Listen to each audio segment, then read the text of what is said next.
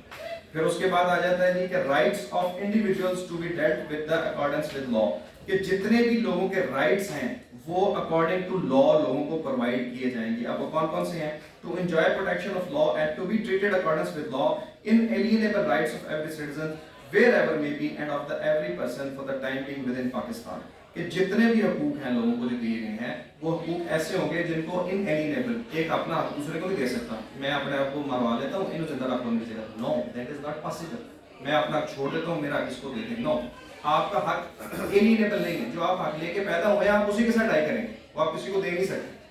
تو your right is not alienable right. ٹھیک ہے, آپ اس کو alien نہیں کہہ سکتے, کسی اور کو رائٹ دے نہیں سکتے.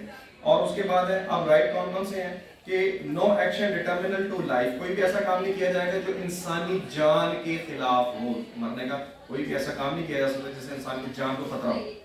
پاکستان میں کیے جاتے ہیں, فیکٹری کا ویسٹ اٹھا کے دریا میں ڈال دیا جاتا ہے, وہ پانی بعد میں لوگوں کو بغیر صاف کیے بھی پینے کے لیے مل جاتا ہے, مچھلیاں سے ریلی ہو جاتی ہیں. لیکن آئینی طور پر کوئی بھی ایسا کام نہیں کیا جا سکتا جو انسان کی زندگی, لبرٹی, اس کی آزادی, اس کی باڈی, اس کے انسان کی جو باڈی ہے, جسم, اس کے خلاف ہو, یعنی اس کو کوئی ضرورت پہنچتا ہو, اس سے نقصان پہنچتا ہو.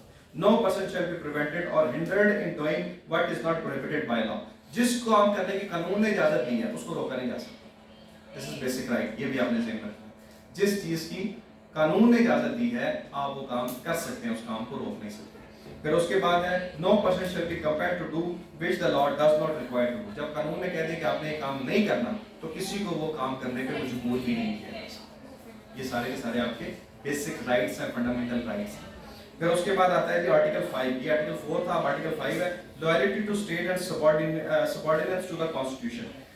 Loyalty to state is the basic duty of every citizen. جب بھی کوئی بندہ پاکستان کا شہری وہ بائی برتھ بنے, جسٹ سولی ہو, یا کسی طریقے سے پاکستان کو اس کو ریپرزنٹیشن جو ہے وہ اپنا اسٹیٹ کا شہری پاکستان کا بنایا جائے, تو سب سے پہلے وہ ایک رسپانسبلٹی اس کی یہ ہے کہ he will be loyal to the state, وہ ریاست کے ساتھ وفادار ہے. کبھی حلف اٹھایا جائے, کوئی بھی سرکاری ملازم جس کو حلف اٹھایا جاتا ہے جب اپنی ڈیوٹی پہ جاتا ہے تو اس سے حلف یہی لیا جاتا ہے کہ I will be loyal to my state, کہ میں اس ریاست کے ساتھ جو ہے وہ وفادار ہوں. پھر اس کے بعد ہے جی کہ obedience to the constitution and law is inviolable. قانون کی جو obedience ہے اس میں کسی قسم کی پابندی نہیں لگائی جا سکتی. کسی کو یہ نہیں روک سکتے کہ آپ نے آئین کا قانون کی پابندی کرنی ہے. اس کو پابند تو کیا جا سکتا ہے لیکن یہ نہیں کہا جا سکتا کہ قانون کے وائلیشن کریں, آئین کو توڑ دیں. جس طرح بعض دفعہ ہوتا ہے کہ کسی جگہ پہ کھڑے ہو کے جو شیخ خطابت میں کہہ دیتے ہیں آج ہم قانون کی آئین کی خلاف ورزی کر دیں گے, فلاں کام کریں گے جو آئین کی خلاف ورزی ہوگا. That is not allowed by the constitution, that is not allowed by the constitution. Violation of constitution وہ زیادہ سیویئر ہے as compare to violation of law, کیونکہ سپریم لا کانسٹیٹیوشن ہے, باقی سارے لاؤ سے سبارڈینیٹ. پھر اس کے بعد ہے جی article 6 high treason. High treason غداری, جس کا نام کبھی مشرف صاحب پہ لگ رہی ہے, کبھی کسی حکمران پہ لگ رہی ہے. ہائی ٹریزن جو ہے دیٹ از بیسیکلی کیا ہے, that is violation of the constitution. اگر کسی نے کانسٹیٹیوشن کی وائلیشن کی ہے he will be guilty of high treason.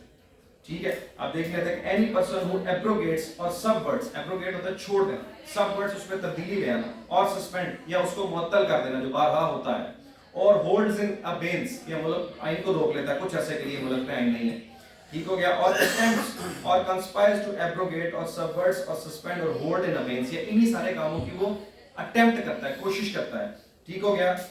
The constitution by use of force ہو, چاہے use of force ہو, چاہے show of force ہو, ٹھیک ہو گیا, اور by any other unconstitutional means یا کسی بھی دوسرے غیر آئینی طریقہ سے, تو وہ شخص جو ہے وہ ہائی ٹریزن کا مجرم ٹھہرایا ہے. بتی چلے گی پاکستان شاید آ جائے گی.